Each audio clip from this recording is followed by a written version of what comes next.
It's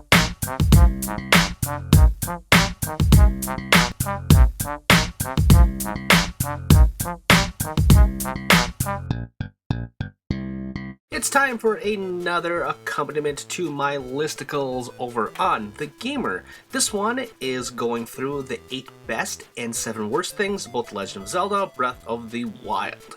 And I'm not going to go through every single thing that I wrote about it, but I just kind of want to briefly talk about my experiences with Breath of the Wild thus far, about a week and a half in, on the Wii U specifically, and it's fantastic. It's exactly the game that I wanted.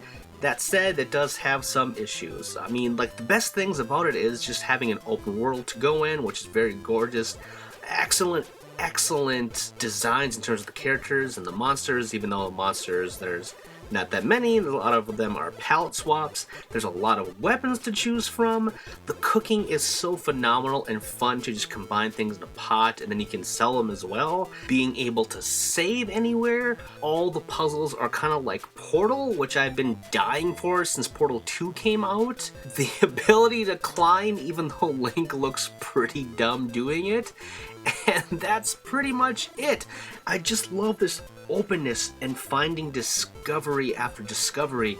One thing will lead to another.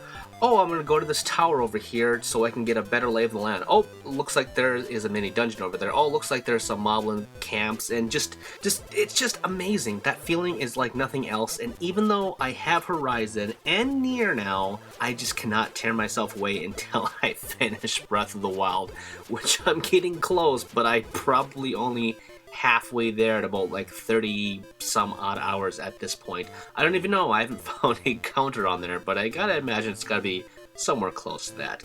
Anyway, yes, it's not all pleasant things. It's pretty difficult in that it kind of directs you with the story, or at least a little bit. I would say you should really follow it until you, I would say going Middle East, going up and doing the first dungeon, which is the Zora stuff, and getting some new armor and stuff really helped me out, along with a good balance between upgrading my stamina and my hearts. Made the difficulty a little less, as well as saving anywhere. That's very helpful as well.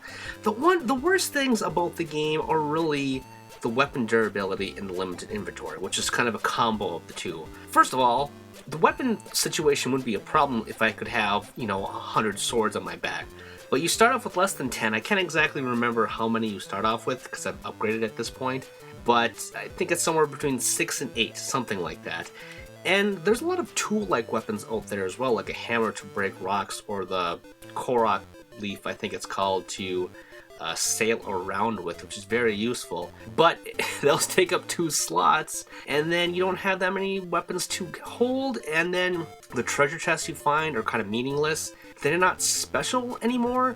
Sometimes they have like food and some valuable stuff like actual money, but for the most part they're just disposable weapons. Sometimes they're even like really crappy weapons at the end of a dungeon. It just doesn't make any sense. And the inventory, god, you can have just tons and tons of food in inventory, but when it comes to shields and bows and weapons, it just it doesn't make any sense. It's like Breath of the Wild is an amalgamation of 30 years of Zelda plus 10 years or so of the first HD consoles, being the PS3 and the Xbox 360. There's some Assassin's Creed, there's some Dark Souls, there's some Skyrim in there, all meshed together, and it's if Nintendo kind of took what they wanted from these experiences, but didn't exactly know what players liked about them. They just saw, oh, that's a mechanic, let's put that in there. Is that a good one? I'm not sure. These other games are beloved and they have them in it, so this must be what they wanted. Like climbing towers, at least there's not that many to go through, but there's very few in the game that I actually found like actually exciting to climb. One in particular, which I might cover in something else.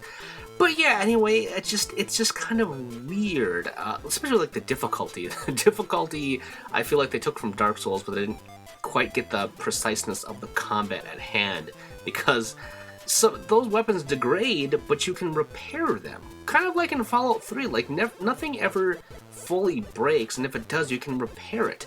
But this stuff, it just shatters like glass. It's like everything. I don't understand how like a steel sword can just break after a couple hits of something. It doesn't make sense. It makes the world feel really crappy, and Link even more so. The same thing can be said about the horseback riding. It's really bad. You can train horses and capture them, which is kind of an interesting idea. It takes a lot of effort, and they're so dumb, and they actually kind of get in the way of exploring. Riding around on a horse is faster if you know like a straight road to go through, but if you see something on the side, you have to jump off, look at the thing, and then jump back on your horse or call it over to you, and it's just like an extra hassle onto there. So even though it takes longer to get around, that's okay, because I like climbing around and stuff, and the fast travel is actually pretty good. And I do like the puzzles in these mini dungeons, but I mean, there's too many of these mini dungeons, and a lot of the puzzles are very similar. And the best puzzles I actually think are the ones outside of dungeons, which there's not that many, but it's just kind of weird that there's no real big proper dungeons except for the 4 main ones. And they're also pretty short and not that amazing as far as I've seen. I have yet to be wowed, let's say. But, I don't know, I guess the stealth elements are kind of weak, but I mean, they're kind of hit or miss. You don't really have to do them, but I guess they're in there. In the story, it's fine. I'm finding more of these hidden memories that are kind of fleshing out the world, but I don't understand why they put voice acting in here, but not all of it. It's not even a third of the game is, in terms of the story, is voice acted. I feel you either go in all the way or don't do it at all. I would have been fine if no one talked in this game. I know people have been asking for a long time, but if they didn't do it, that's fine with me. But instead they did a half-assed job, which is what I would say for the entire game. The amalgamation analogy, and also it's just like half steps and half measures to something truly incredible. And I really do love this game so much, but it does have a lot of problems. And I know a lot of people are going after Jim Sterling's review that just came out, which he gave a 7 out of 10 to Breath of the Wild, which, for all of his issues that he pointed out, I agree with that score. I'm not saying that's what I would score, but I can see where he's coming from. And hey, listen, we're all people here with different values and beliefs. That means we can like and dislike other things. The things that I'm talking about may not be a big deal to somebody else, like the weapon degradation, for example. Maybe that makes something more exciting, or maybe they love that Zelda is super difficult in terms of some things that it's trying to do. I don't know. Either way, the whole political system is happening right now. We all need to calm down about some video games and just have a good time, and that is what I'm having with Breath of the Wild. And be sure this will not be the only video that I'll be talking about it, but of course check out my listicle over on TheGamer, which is linked in my description below, and until next video or listicle, I will see you then. Did you know that was a ReActionExaminer video? If you liked it, you should subscribe to me to keep up with everything that I'm doing. Also, if you have some other interests, like sex for example, check out Tomops, which is a comedy sex podcast thing wherein my best friend and I check out the weird and abnormal and the erotic. And of course you should support me on Patreon because hey, I want to make the channel better and I want your help to do so. Plus, if you want to check out my writing, check out Game Jerk, where I have archives and new stuff for all projects, okay? You can find all the stuff and more in the description with the links below. Thanks for watching, and I will see you all next time.